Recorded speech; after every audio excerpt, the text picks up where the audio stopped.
कर जाता है। हाँ तो 3 घंटे पढ़ा चुके, अब चौथे में शुरू कर रहे हैं। खाए अब कितना मिनट बचा है? अभी 50%। 6 घंटे आई चलेगी और 1% खान खत्म करेगा।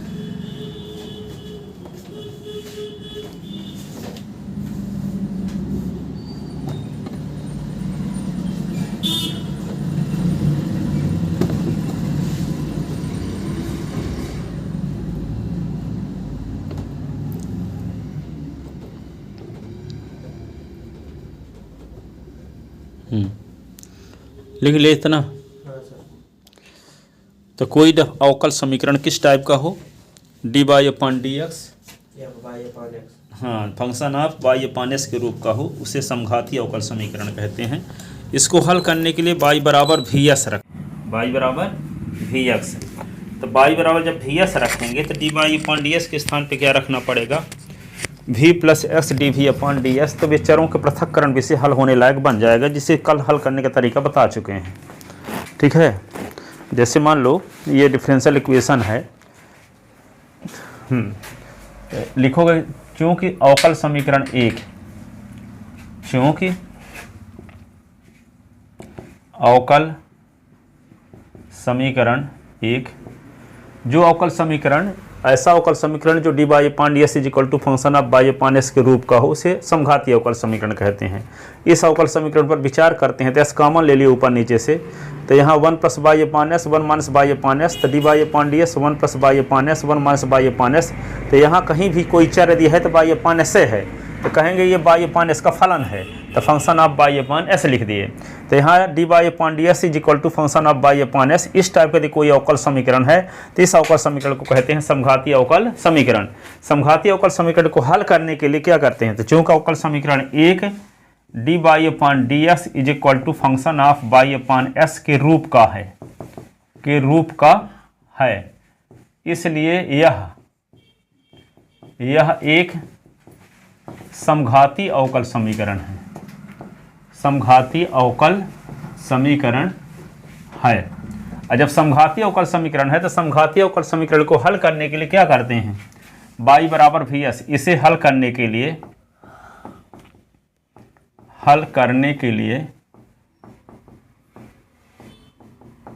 y बराबर वी एक्स मानते हैं।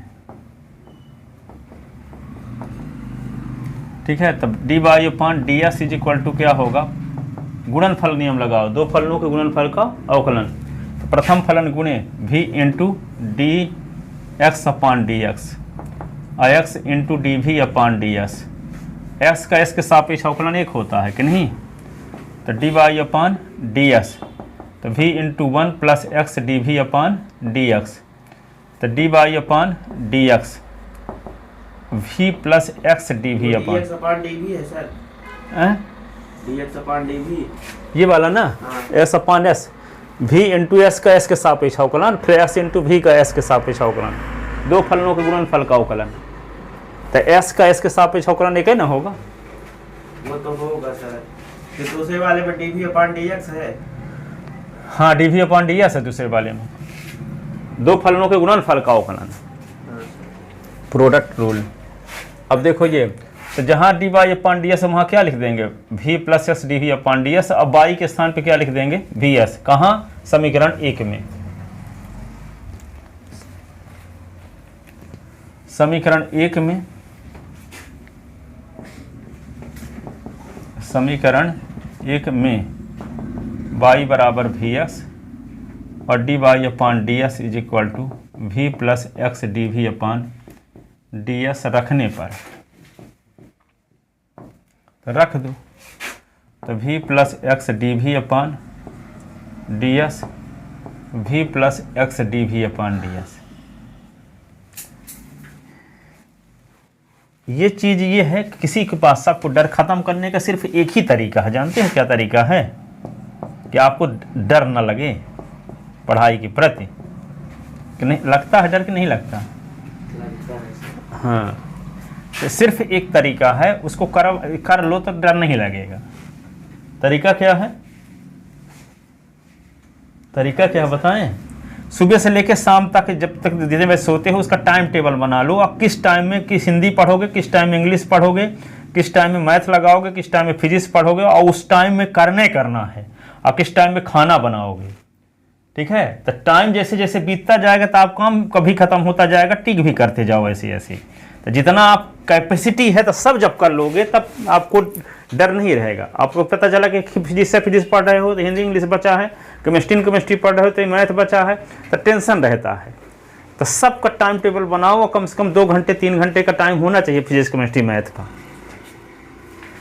ठीक है, तो ये तभी कर सकते हो कि जब आप शाम को 6 बजे खाली हो जाते हो। 6 बजे कहाँ खाली हो जाते हैं। हाँ। आते हैं 5 बजे स्कूल से, खाना पीना खाए, 5:30 बज गए, ट्यूशन चले गए, ट्यूशन 7 साढ़े 7 तक रहता है, वहाँ से आए तो 8 बज गए, 8 बजे से खाना बनाना चालू किया तो 9 बज गया। 9 बजे पढ़ने बैठते हैं। हाँ, 12 बजे तक ट्यूशन रहता कितने बजे से है? 6 से 7। हाँ, तो 5:30 चल देते हो? 5:45 तक भी चल देते हैं। हाँ, तो आते कितने बजे स्कूल में? सिर्फ 5 बजे घर? 5 बजे आते हैं। हाँ। हाँ, तो 5 बजे आते हो तो 5 से लेकर के 5:10 से लेकर के 5:45 5:40 तक इंग्लिश पढ़ा करो। इंग्लिश उतनी समय याद ही नहीं होगी। नहीं याद हो तो जबरदस्ती लिख कर पढ़ो, क्वेश्चन उतारो रोज। मेरा खुद ट्यूशन रहता नहीं तो क्वेश्चन उतारो रोज, पर रोज आज पढ़ोगे तो नहीं पता चलेगा, लेकिन 4-6 दिन बाद वो दिखेगा कि हाँ आधा घंटा कुछ असर हो रहा है, और उस टाइम में कुछ करते नहीं। तो एक टाइम का सदुपयोग, तो इस टाइम में सदुपयोग हो गया ना टाइम। ऐसे ऐसे तो टाइम जब मोबाइल चलाओगे तो ऐसे बीच बीच में आधा टुकड़ा मिलेगा तो करोगे क्या फिर? तो सब ऐसे चला जाएगा आपका टाइम। तो एक टाइम तो हो गया आधा घंटा का लिए। मान लो कि इंग्लिश का ट्यूशन पढ़ते हो उस टाइम में कितने बजे से? 5:10 से लेके 5:40 तक। ठीक है, और रोज उसी टाइम में शुरू करो, 5:10 में 5:40 में खत्म, और उठ के चल दो फिर। तो आज असर नहीं दिखेगा, 1 महीने बाद देखना क्या असर होगा। आज जो पढ़े हो 3-4 क्वेश्चन कल भी लिखो, परसों भी लिखो, नरसों भी लिखो, 3-4 दिन बाद भी याद होने लगेगा कि नहीं। पर उस टाइम में करते तो कुछ नहीं हो ना, तो मोबाइल से तो कोई नंबर मिलने वाला नहीं है कि मिलेगा। हाँ, तो उस टाइम में मैं नंबर मिलने वाला काम करने लगे। और फिर आओ स्कूल से, जब ट्यूशन से आओ तो 7 बजे आए, तो 7 बजे आ जाते हो ना कि नहीं? 7 से 7 7:30, तो 7:30 से 8:45 तक हिंदी पढ़ो, और रोज उसी टाइम में पढ़ो। ठीक है, ये हो गया आप 8:45 2 हिंदी सब्जेक्ट क्लियर हो गई आपकी। 8:15 तक। ठीक है, अब 8:15 से लेकर के 9 ये 10 तक मैथ लगाओ उसी टाइम में। 8:45 से 8:15 से 9 हो गया तो 45 मिनट, 1 घंटा और, तो 10 तक। ठीक है, अब 10 से लेकर के 11:30 तक, 10 से 11 तक मान लो, 10 से 11 तक केमिस्ट्री याद करो। ठीक है, एक क्वेश्चन है याद करो, फिर दूसरे दिन दूसरा याद करो उसका रिवीजन, तीसरे दिन तीसरा याद करो उसका रिवीजन, चौथे दिन चौथा याद करो उसका रिवीजन, 5वें दिन 1 याद करो, फिर पीछे का एक बार देख लो। तो 1 महीने बाद ऊपर वाले क्या होते रहेंगे? याद होते रहेंगे। अब क्या है, किसी दिन केमिस्ट्री खूब पढ़ रहे हो, 15 दिन के लिए छोड़ दे, जो पढ़े थे वो भी उसी प्रकार का हो गया। लगता है कि पहली बार आप देख रहे हैं। हाँ, तो वही ना बोल रहे हैं कि आदमी के डिसिप्लिन में नहीं रहता। तो रोज उसी टाइम में करना, चाहे भैया आ जाए, चाहे भाभी आ जाए, चाहे पापा आ जाए, उस टाइम में करना। चाहे किसी का जन्मदिन मिस हो जाए तो मिस हो जाए, रक्षाबंधन में गए चाहे नहीं गए, किसी दिन कुछ नहीं करो, उसी टाइम में रोज करो। 30 में 30 दिन, जैसे हम यहाँ रोज पढ़ाएंगे, हर संडे टेस्ट लेंगे, तो पूरा 30 दिन का काम हो गया कि नहीं, उनमें टिक करते जाओ। देखो आप अपने आप सेटिस्फाई हो जाओगा, आत्मा खुश रहेगी आपकी, सोओगे तो। ठीक है, अब फिर क्या बचा? 11 बजे तक, 11 से 12 के बीच में खाना बनाओ, चाहे रोटी सब्जी बनाओ, नमक रोटी खाओ, कुछ भी खाओ, जैसे खाओ, पर उसी टाइम में बनाना है। अब फिजिक्स छूट गई। अब फिजिक्स छूट गई तो अब 12 बजे सो जाओ। 12 बजे सो जाओ, यहाँ पे 5 बजे उठ जाओ, मान लो 5 घंटे तो सो ही सकते हो, 4 घंटे से काम चले तो 5 घंटे सो ले मान लो। अब 5 बजे से लेके और कितने बजे यहाँ आते हो ट्यूशन? 6:45 में आ जाते। 5 से 6:30 तक पढ़ो लो यहाँ ट्यूशन। या क्या, और पहले 4:30 बजे उठ जाओ तो 4:30 से 6:30 तक पढ़ सकते हो, तो 2 घंटा आपका फिजिक्स का हो गया। तो सब विषय मैनेज हुआ और इनमें सब में टिक लग गया। यही काम रोज जारी रखो। तो अभी तो आपको डर पैदा होगा, लेकिन 1 महीने जब बीतेगा, 2 महीने बीतेगा, करना इसी टाइम है। इतने में जितना परसेंट और तो कर ही नहीं सकते ना और कुछ। आप मान लो केमिस्ट्री में आपको डर बना है, तो केमिस्ट्री में डर बन जाए तो क्या करो, फिर किसी दिन स्कूल नहीं गए। ठीक है, तो किसी दिन स्कूल नहीं गए तो 10 से लेकर के और 4 साढ़े 4 तक किसी दिन फिजिक्स से फिजिक्स, किसी दिन मैथ है मैथ, और किसी दिन केमिस्ट्री ने केमिस्ट्री, और फिर वही रूटीन में फिर से आ जाओ जो टाइम टेबल बना है। ठीक है, फिर किसी दिन ऐसे में क्या होगा, जो कवर भी होता रहेगा, अब रूटीन में रहोगे तो वो रिवीजन भी होते रहेंगे, अब भूलने भी नहीं पाएगा। ठीक है, जिसमें जैसे मान लो इस तरीके से करते हो, लगता है कितने तरीके से कवर नहीं हो पाएगा, तो स्कूल जा बंद करके वही उसी को पढ़ डालो। फिर किसी दिन मैथ, किसी दिन फिजिक्स, किसी दिन केमिस्ट्री, ऐसे। और हिंदी इंग्लिश उसी रूटीन में पढ़ो। अभी बहुत टाइम बचा है, यही जुलाई से किए होते तो क्या होता, आज तक में सब हिंदी याद हो गई होती। वीर गाथा काल क्या है, कवियों के नाम, ये सब सवर्ण किसे कहते हैं, ये पता नहीं क्या क्या है। अभी 100 दिन बचा है। हाँ, तो 100 दिन बचा तो बहुत हो जाएगा। और तो कुछ कर ही नहीं सकते। इससे अमल इस टाइम में न पढ़ोगे तो कर क्या सकते हो, और इसके अलावा दूसरा टेक्निक है ही नहीं। यह है इससे ज़बरदस्त और तरीका जो हमसे भी जो बताए हैं उससे भी बेहतरीन तरीका आपके पास है। टाइम ऐसे टुकड़े में मिलेंगे, ठीक है, और उस टुकड़े में ऐसे ट्यूशन आए हैं तो सुस्ता रहे हैं, स्कूल से हैं तो सुस्ता रहे हैं, तो आपको जो छोटे छोटे टुकड़े में टाइम बचा है फालतू में चला गया। अब पढ़ने का टाइम बचा कहाँ।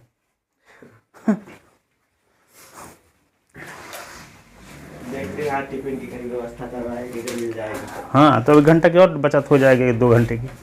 देखो कहाँ तक आए था हम, तो dy/ds s - y यहाँ तक आप बता चुके हैं, s + y। ठीक है, वैल्यू पुट कर दिए थे ना, v + x dv/ds।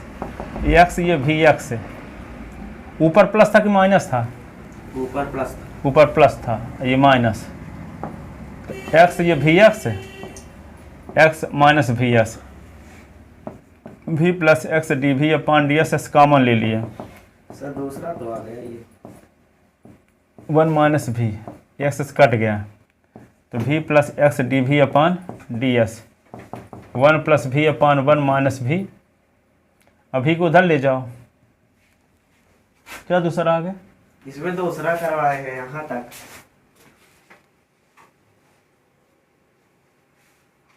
नहीं, हमको बेहोशी में कुछ कर दिया क्या, ये बात अब फिर से कर रहे हैं। वैल्यू पुट कर दिए हैं, dy/ds के स्थान पे v + s dv/ds, y के स्थान पे vs रख दिए। ऊपर ये प्लस है ना, है? हाँ सर। और नीचे माइनस। हाँ ठीक है, तो वैल्यू पुट कर दिए, ये आ गया, इसको उधर ले जाओ। x dv/ds, 1 + v/1 - v upon a - v/1, तो x dv/ds, 1 - v, 1 + v, ये v और 1 - v, तो x dv/dx, तो 1 + v - v + v² अपान 1 - v कट गया। ठीक है, x dv/dx, 1 + v² अपान 1 - v, x/dx, 1 + v² अपान 1 - v और dv। v वाले पद एक तरफ हो गए, s वाले पद एक तरफ, चरों का पृथक्करण हो गया कि नहीं हुआ?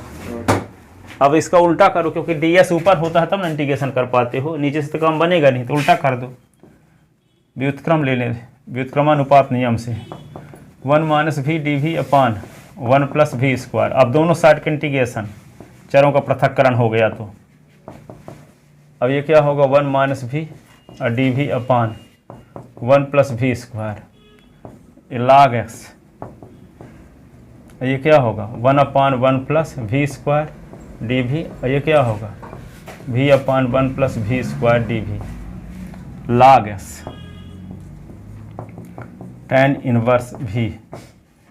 और 2 का मल्टीप्लाई 2 से डिवाइड, 2v 1 + v²। ऐसा क्यों किए, ताकि अंश हर का अवकल गुणांक हो जाए, तो उसका समाकलन हर के लाग के बराबर। तो log s, tan inverse y के v और 1/2, ये log ऑफ 1 + v² + c, तो log x।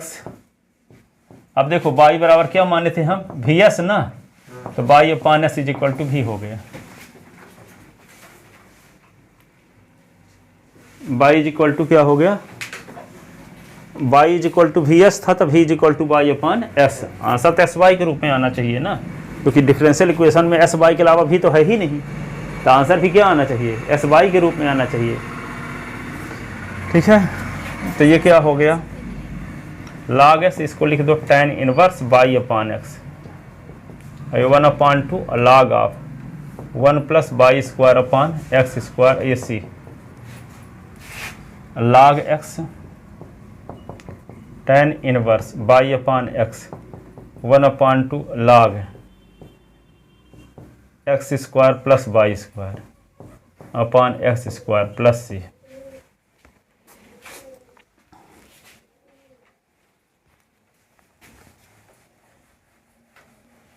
पूरा नाम क्या है?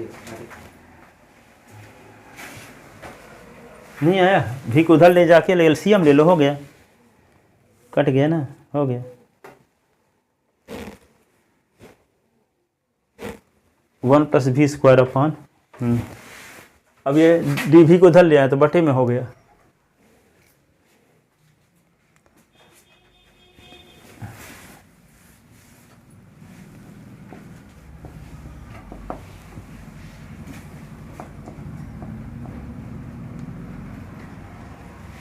व्यक्ति कार्य की अधिकता से नहीं बल्कि बोझ समझकर अनियमित रूप से करने से थकता है।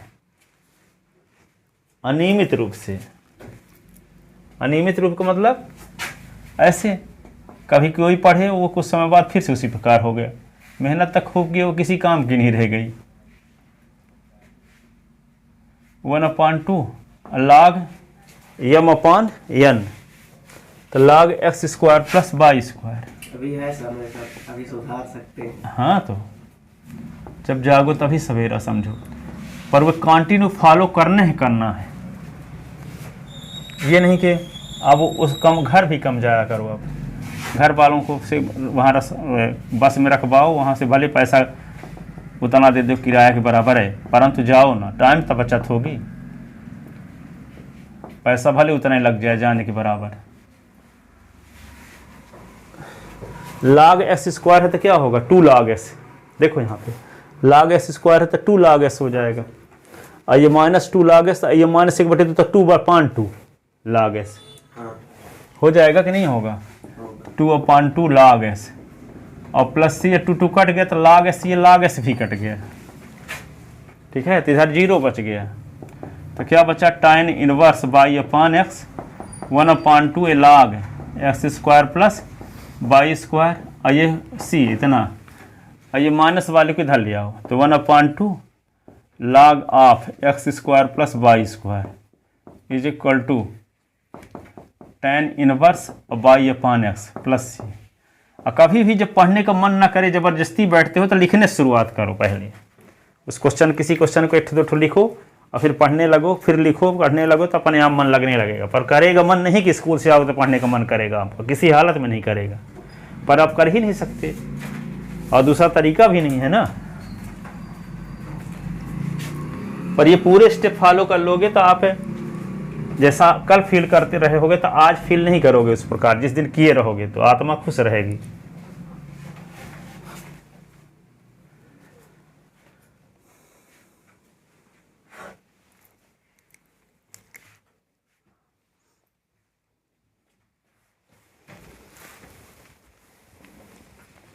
राम वनगमन से ही सीख लेना है। जो राजमहल में रहने वाला हो, चला गया जंगल नंगे पैर।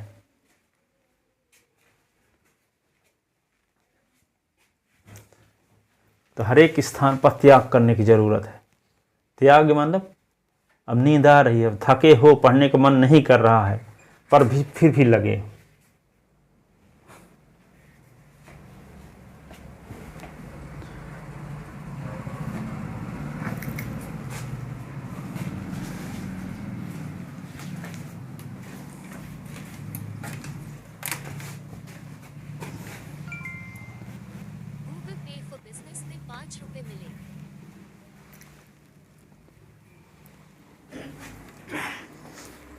सच में देखा जाए तो खाने या सोने के अलावा कुछ करने का मन नहीं करता आदमी को।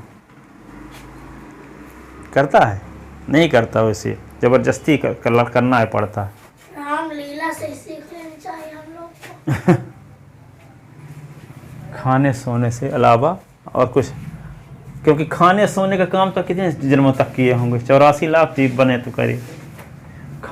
बंदर भी सोता है कि नहीं, खाता है, कुत्ता भी खाता है और सोता है, गाय भी खाती है और सोती है। तो 84 लाख जीव बने थे, तो सब में क्या करे, खाए और सोए। अब इसमें मिल गया क्या, डिसिप्लिन में भी होना पड़ेगा, इतने से काम नहीं होगा। पर हैबिट जो बनी है 84 लाख जीवों को, वही करने का मन इसमें भी कर रहा है कि नहीं,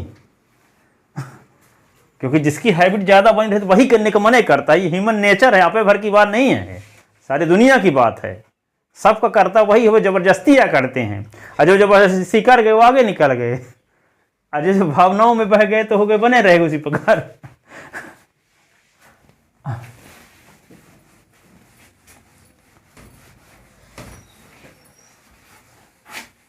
ये इसको सिद्ध है करवाए हैं सर। इसका सलूशन आ गया है डिफरेंशियल होमोजीनियस का असमघातीय अवकल समीकरण। अब देखो एनसीईआरटी क्वेश्चन बताते हैं, इसमें बहुत सारे क्वेश्चन हैं होमोजीनियस के, कुल मिला के 35-40 ठो एनसीईआरटी में, ठीक है। इसी में पढ़ाते कराते कराते आप उब जाओगे, पर बनने भी सब लगेंगे, इतनी चिंता ना करोगे। और ये है कि सैटरडे तक में ख़त्म भी करना है सब ये चैप्टर। देखो एक क्वेश्चन और लेते हैं एनसीईआरटी का, ये दिया है, देखो सॉल्व हल कीजिए। बाई डैश बराबर S plus y upon S, NCERT question है, बहुत सिंपल सा। बाई डैश का तो मतलब समझते हैं ना, d y upon d s. तो इसको लिख सकते हो क्या, d y upon d s is equal to s plus y upon x है। ये इक्वेशन फर्स्ट लिख लो, और डी बाई अपान डी। अब देखो हर एक पद की घात समान है, एक की घात इस पद की घात भी एक है, इस पद की घात भी एक है, इस पद की घात भी एक है, तो समान सबकी घात है, तो ये समघातीय अवकल समीकरण हो गया। और इसको बाई अपान एस के रूप में तोड़ सकेंगे, हर एक पद की घात यदि समान है तभी उस समीकरण को d y upon d s is equal to function of y upon s के रूप में तोड़ सकेंगे, ठीक है। तो एक पहचान ये भी है कि अंश और हर में, अंश में भी एस वाई का फंक्शन हो, हर में भी एस वाई का फंक्शन हो, ऊपर और नीचे के हर एक पदों की घात समान हो, हर एक पदों की घात समान हो, तो इसको निश्चित रूप से बाई अपान एस के रूप में तोड़ ही सकोगे हर हाल में, ठीक है। तो d y upon d s is equal to, तो क्या लिखोगे, एस अपान एस और ये बाई अपान एस, तो एस कट गया देखो, तो d y upon d s is equal to क्या हुआ, 1 प्लस बाई अपान एस। अब चर कहीं भी है तो क्या है, बाई अपान एस से है, और इसके अलावा सब अचर पद हैं कि नहीं। तो ये क्या है, d y upon d s is equal to, ये फंक्शन आप क्या आ गया, बाई अपान एक्स है। स्पष्टतः अवकल समीकरण एक, स्पष्टतः अवकल समीकरण एक d y upon d x is equal to function of y upon x के रूप का है। अतः यह एक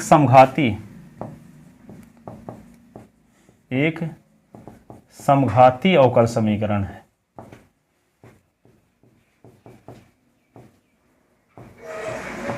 इसलिए माना y is equal to v x, तो d y upon d s is equal to v plus x d v upon d s. उपरोक्त मानों को समीकरण एक में रखने पर, उपरोक्त मानों को समीकरण एक में रखने पर। अभी क्वेश्चन कुछ बाकी रह गए थे ना आपके? हाँ सर। किस टाइम में पढ़ाएं आपको? अभी आज तो स्कूल जाओगे है ना?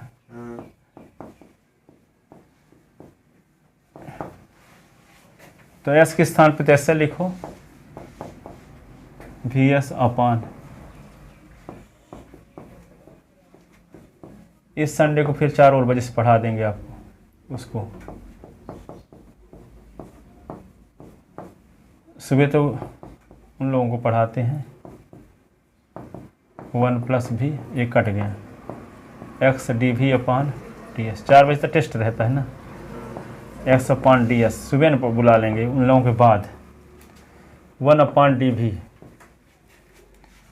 अब दोनों पक्षों का तो अभी एक बार उल्टा कर लो, है ना, डी एस अपान एक्स, ये डी वी अपान 1। अब दोनों पक्षों का समाकलन, log s, इसका भी हो जाएगा ना, और प्लस सी। चरों का पृथक्करण हो गया कि नहीं हो गया?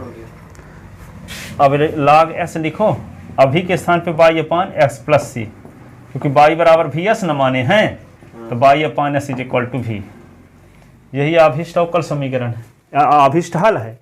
एक आप फार्मूला पढ़े देखो, यदि 2 की पावर 3 बराबर 8 है तो इसको लिख सकते हैं log of 8 to the base of 2 is equal to 3 के नहीं? याद है कैसा लिख सकते हैं? तो ये लघुगणकीय रूप में लिखा है, तो घातांकी रूप में भी लिख सकते हो। तो क्या लिख सकते हो, यहाँ बेस कुछ नहीं है तो ई माना जाता है, तो इसको ई की power y upon s plus c is equal to s भी लिख सकते हो। जैसे यहाँ पे 2 की पावर 3 बराबर 8, तो 2 का काम ई कर रहा है, तो ई की पावर ये पूरा, जैसे 2 की पावर ये पूरा इज इक्वल टू 8, इसी पर ई की power y upon s plus c is equal to x है। इसका मतलब ई की power y upon s into e की power c is equal to x. E की पावर सी अजर पद है, तो इसको ई की पावर y अपान एस, ई की पावर सी को हम a मान लेते हैं, इज इक्वल टू एक्स है।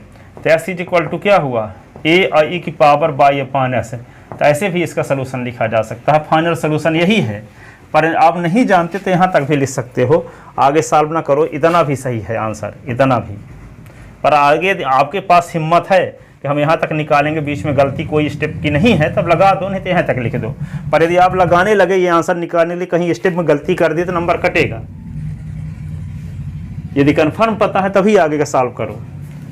तो लिखे रहो आप, देखते देखते कुछ समय बाद याद हो जाता है। फाइनल सोल्यूशन वैसे यही होता है, पर यहाँ तक लिख दोगे तब भी नंबर नहीं कटेगा।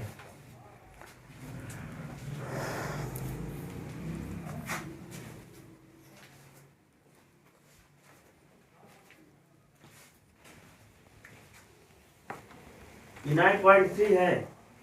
अब जो पॉइंट हो, समघातीय अवकल समीकरण, 3 चीजें हैं इसमें देखो। एक है चरों का पृथक्करण विधि, तो कल बता दिए हैं। एक है समघाती, फिर रैखिक, 3 चीजें हैं। अब एक में वो घात कोट वाला शुरुआत में था, वो वाला घात और कोटि। हाँ, तो मैं पूरा पढ़ डाला, पढ़ डाले, 9.1 9.2 पूरा पढ़ डाले हो गए। तो फिर चरों का पृथक्करण तीसरे में रहा होगा, अभी चौथा होगा 9.4। चरों का पृथक्करण भी सब बता दिए थे पूरे क्वेश्चन एनसीईआरटी। अब समघाती वाले बता रहे हैं, इसके बाद रैखिक बचेगा, हो गए खत्म 9 चैप्टर। 10 में लीनियर प्रोग्रामिंग है कि क्या दिन में पढ़ा देंगे उसको?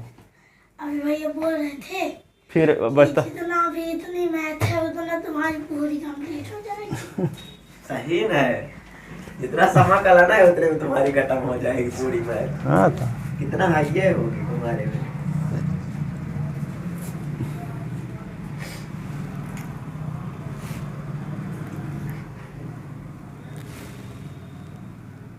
अब उसको डर लगने लगा तुमको मैथ से? मैथ से डर पहले लगे, मेरे को नहीं लगता।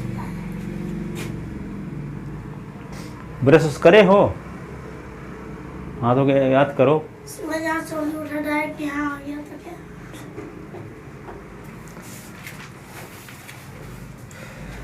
कुछ याद हुए तो ऐसे देखते न रह गए।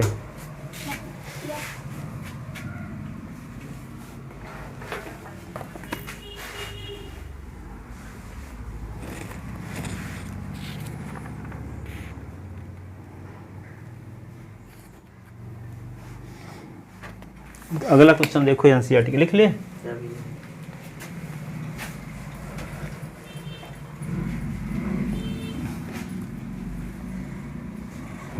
हल कीजिए।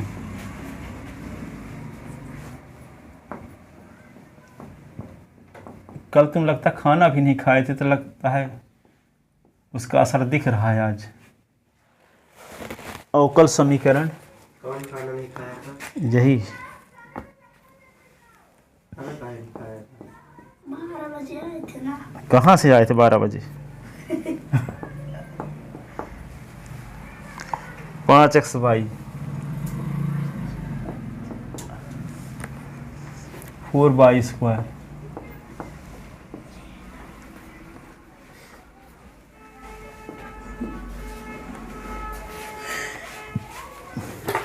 रामायण देखने गए थे। अरे यार रामायण की बात बोल रहे हो थोड़ा और।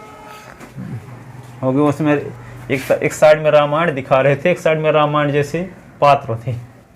सिंघम में टाकीज में गए थे क्या? हाँ टाकीज में तो उसमें जाते हैं हम लोग, जब जाते हैं तो मजा आती है वहाँ। नहीं यहाँ जैसे थोड़ी खरीद सकते हैं।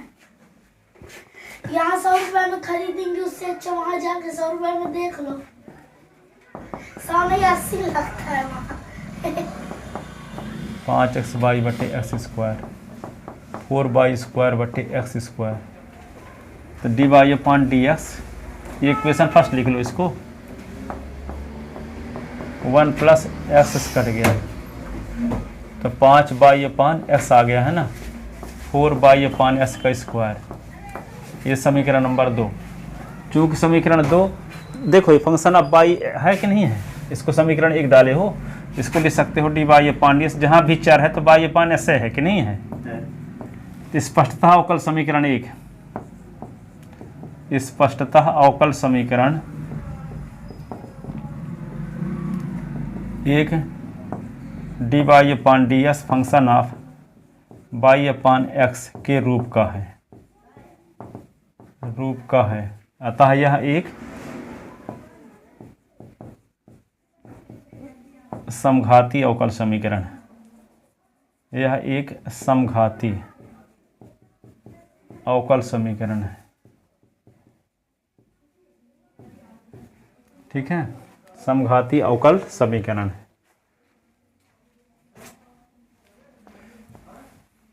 मोदी जी ये भी बोलते हैं कि जैसे आप प्लानिंग किए हो ना कि इस टाइम काम करना है, और उस टाइम की जो दूसरा काम करते हो तो उसकी भी लिस्ट बनाते रहो। जैसे हम बोले कि आप 5:15 से लेके 6:40 तक क्या पढ़ोगे, इंग्लिश। अब नहीं किए तो वो साइड में लिखो कि हम नहीं पढ़े तो करे क्या। ठीक है, मोबाइल चलाए जो किए, और हर एक टाइम को जैसे हम बताए हैं, वो नहीं किए तो क्या किए, तो फिर उसका विश्लेषण करो शाम तक में, या सो कर उठे तो कि हमने क्यों करना चाहा नहीं किया, तो उसके स्थान पे क्या काम किया, और वो काम इससे भी इम्पॉर्टेंट था कि फालतू का था, तो दूसरे दिन तीसरे दिन से करने लगोगे। जब इसका विश्लेषण करोगे, अपना कमजोरी पकड़ने की कोशिश करोगे कि हमारी कमी कहाँ है, कहाँ।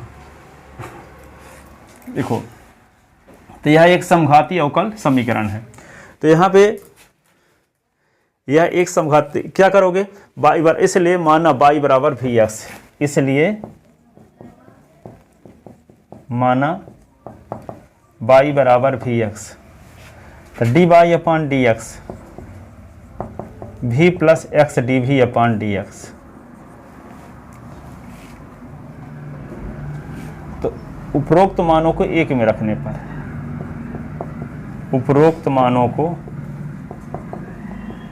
एक में रखने पर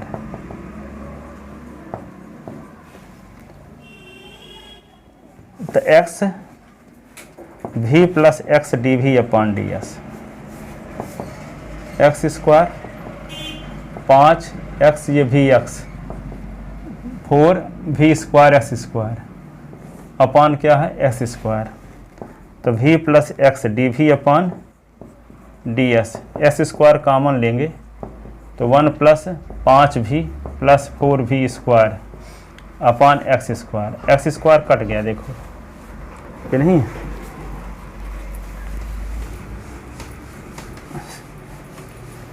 अब देखो क्या बचा, v + x dv/dx = 1 + 5v + 4v², तो v + x dv/ds, ये v को उधर ले जाते हैं ना, 1 + 5v + 4v² - v, तो x dv/dx, तो यहाँ पे 5v से भी निकल गया, तो 1 + 4v हो गया ना, और 4v², तो x dv/ds, तो इसको क्या लिख सकते हो, 1 का स्क्वायर + 2 × 1 × 2v + 2v का होल स्क्वायर, तो x ये dv/ds तो 1 + 2v का होल स्क्वायर, तो x/dx, ये होगा 1 + 2v का होल स्क्वायर अपॉन dv। तो ds/x = dv अपॉन 1 + 2v का होल स्क्वायर। तो दोनों पक्षों का इंटीग्रेशन ds/x और dv अपॉन 1 + 2v का होल स्क्वायर।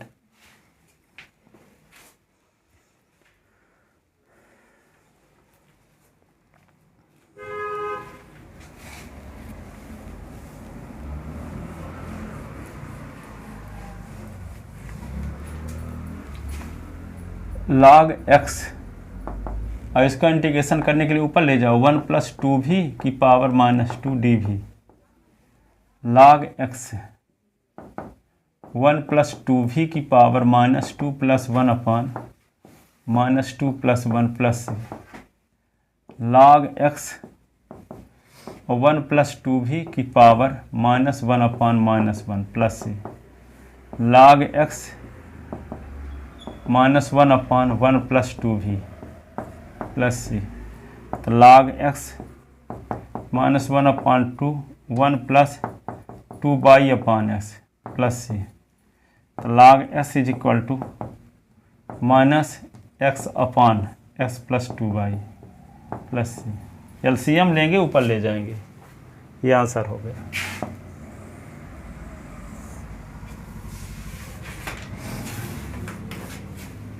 ये एमपी बोर्ड में 17-18 साल आया है यही क्वेश्चन।